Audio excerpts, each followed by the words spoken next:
Buen día amigos, hoy vamos a aprender a diseñar la iluminación de un salón de acuerdo a la tarea realizada a través del método de los lúmenes. Esto lo vamos a hacer a través de un ejercicio resuelto. Primero tenemos que iluminar un salón de dibujo.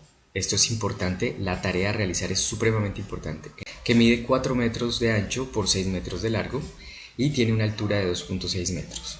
Aquí los acabados de dicha aula son muy importantes. Por ejemplo, nos dicen que las paredes son de yeso blanco, ese color es lo más importante. El suelo es de terrazo gris oscuro y falso techo de placas de cartón de yeso acústica blancas. Entonces tenemos un techo blanco, ¿cierto? Y un suelo gris. Y hay que determinar el flujo total luminoso que necesitamos para iluminar adecuadamente el salón. Entonces, lo primero que debemos hacer es medir las distancias. Ya las tenemos, entonces ancho de 4 metros, largo de 6 metros y alto de 2.6. Y ahora lo que hacemos es dibujarlas en un plano de 3 dimensiones. Aquí está, largo 6 metros, ancho 4 metros, alto, esta H mayúscula es de 2.6, ¿cierto? Nos habían dicho que la altura del salón es de 2.6 metros. Y esta H', que es la altura del plano de trabajo. Entonces el plano de trabajo está a 0.85 metros. Eso es una constante que en la mayoría de los casos se tiene en cuenta ese valor. Sin embargo, si ustedes llegan al puesto de trabajo y se dan cuenta que el plano está a 90 centímetros o a 1 metro o a 60 centímetros dependiendo, entonces este valor va a cambiar por esos valores que ustedes encontraron.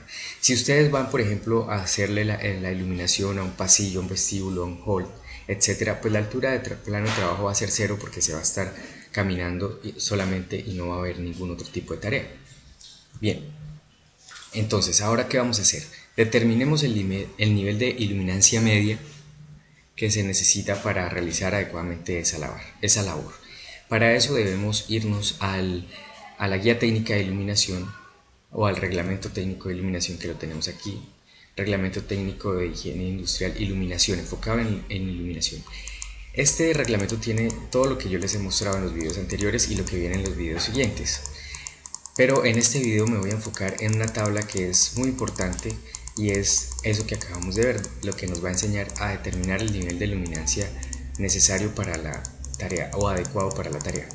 Entonces aquí lo tenemos. Esta tablita nos dice las diferentes características de una tarea en este lado, tipo de actividad. Vean que hay hasta categoría I. La categoría I sería la máxima, en la cual se necesita la mayor cantidad de lux posibles. Y la mínima sería la categoría A, donde se necesita una cantidad de lux mínima. Vean, como no tenemos claro cuál de estas tres o cuál de todas estas sería, podemos buscar acá con control F, nos saldría esta viñetica acá y escribimos dibujo. Ella nos va a llevar a una tabla. Miren que esta tabla es bastante grande, donde hay tareas específicas y vean que aquí dice industria de plotting, dibujo mecánico. Esa estaría en la categoría B, pero el plotting no es lo que vamos a hacer, vamos a dibujar. Vamos a darle otra vez enter y nos dice dibujos trama de anteproyectos, sería una categoría D. Bueno, aquí ya tenemos que hacer los dibujos, entonces podríamos decir que es categoría D. Ustedes pueden encontrar otra y van a decidir si es adecuada o no, de acuerdo a su criterio. Entonces yo voy a trabajar con esa categoría D. Listo, entonces aquí encontramos la categoría D, ya saben dónde buscarla. Luego nos vamos a la tabla que les mostré al principio, que dice, bueno, D, ¿cuánta es la iluminación que necesitamos en categoría D? De 200 a 500 lux. Entonces yo les sugiero que trabajen con 300 lux y si tienen dudas de pronto que no sea D sino E, entonces trabajen con 500 lux, o sea sería el punto medio. Listo, vamos a trabajar en este ejercicio con 300 lux. Entonces ya tenemos calculado o averiguado el nivel de luminancia media, el EM, que es de 300. Sigamos. Listo, ahora vamos a calcular el coeficiente de utilización CU. Ese coeficiente de utilización nos indica la relación entre el número de lúmenes emitidos por la lámpara y los que llegan efectivamente al plano ideal de trabajo. El coeficiente de utilización se encuentra tabulado y es un dato que lo debe facilitar el fabricante. Si no lo facilita el fabricante, entonces lo tenemos que deducir y hay que averiguar antes entonces el índice del local y los coeficientes de reflexión de las superficies del aula. Así, mira, entonces si no nos lo da el fabricante, entonces lo calculamos. Tenemos que tener en cuenta para calcularlo primero un índice del local K.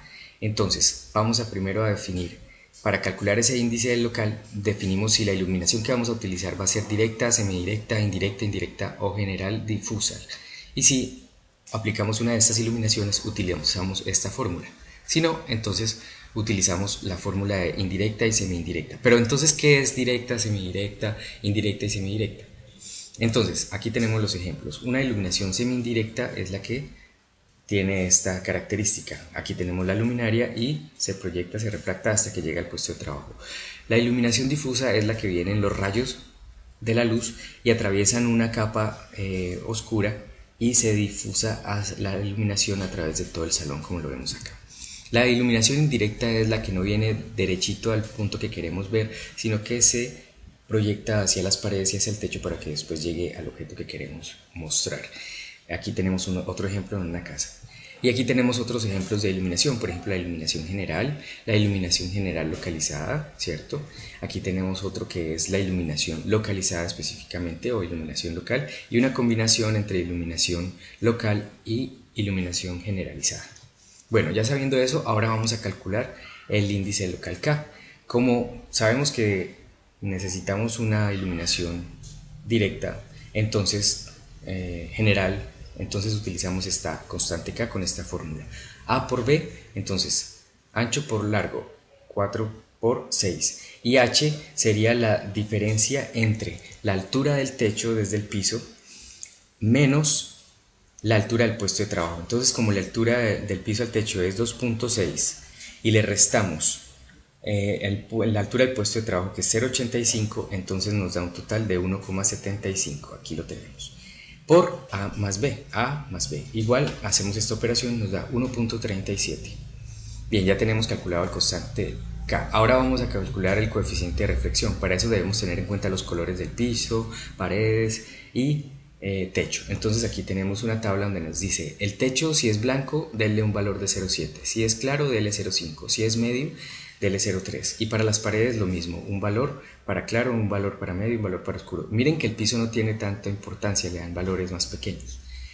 También aquí en los colores, por ejemplo, nos dice el nivel de reflectancia que tiene cada color. Acá hay una tabla, si quieren pueden pausarla y revisar los valores. Y aquí nos dan unos niveles de reflectancia, pero para los materiales. Por ejemplo, un material de ladrillo nos da este nivel de reflectancia. Páusenlo y vean un poquito más. Ya tenemos la constante K, que es 1.37, y los coeficientes de reflexión que tenemos acá. Entonces ahora lo que hay que hacer es el cruce. El cruce lo hacemos entre los valores de los coeficientes de reflexión que tenemos acá y los valores de la constante K en esta tabla. Entonces, para el techo nos dio 0.7. Para la pared nos dio 0.5 y para el suelo nos dio 0.1. Como el suelo no tiene tanta relevancia como las paredes y el suelo, entonces escogemos solamente techo y paredes porque si no nos va a dar muy alejado el valor. Entonces cruzamos estos dos hacia abajo. Ahora la constante K nos dio 1.37, entonces está entre 1.5 y 1. Entonces hacemos el cruce de ahí hacia allá y nos da 77 y 91. Si ven que es el cruce entre esas dos líneas, entonces hacemos el promedio entre ese 77 y 91 y ese promedio nos da 84. ¿Listo? Pero como es un valor en porcentaje, la constante o el coeficiente de utilización, entonces debemos colocar 0,84. Debemos colocarlo en decimales. Ese 84 será entonces 0,84. Ahora debemos hacer el coeficiente de mantenimiento. Si las lámparas se van a mantener limpias, le vamos a dar un valor de 0.8. Si no, si las lámparas no van a ser mantenidas limpias constantemente, entonces se le va a dar un valor de 0.6. ¿Listo? Ahora entonces sí podemos calcular el flujo luminoso total necesario, que es el nivel de iluminación medio, que calculamos que era de 300, que vimos en la tabla de arriba, por la superficie del plano de trabajo, que es de 4 por 6, 4 metros por 6 metros de largo. Y lo dividimos entre el coeficiente de utilización, que nos dio 0.84, y el coeficiente de mantenimiento, que nos dio 0.8. Al hacer esta operación decimos que el flujo luminoso total necesario es de 10.714 lúmenes. Listo. Ahora entonces ya sabemos que debemos iluminar con esa cantidad de lúmenes el salón. Entonces, para el siguiente video debemos diseñar en qué posición las lámparas, cuántas lámparas debemos usar, cuántas luminarias, pero por ahora practiquen cómo se calcula el flujo luminoso a través de este taller. El ancho, hay que iluminar un salón de ancho de 10 por largo 15 y por alto 6 metros, con paredes grises, con techo blanco, con piso negro, y la actividad a realizar en ese salón es diseño y joyería, y las condiciones de limpieza es buena. Listo. El ancho para el siguiente salón es de 16, el largo 21 y un alto de 8 metros, y tiene paredes grises con techo blanco, piso gris. La actividad a realizar en ese salón es soldadura y el nivel de limpieza de las luminarias es bajo. Entonces calculen el flujo total luminoso para esas áreas, que ya nos veremos en el siguiente video para buscar el emplazamiento de las luminarias y las lámparas. Feliz día, hasta luego.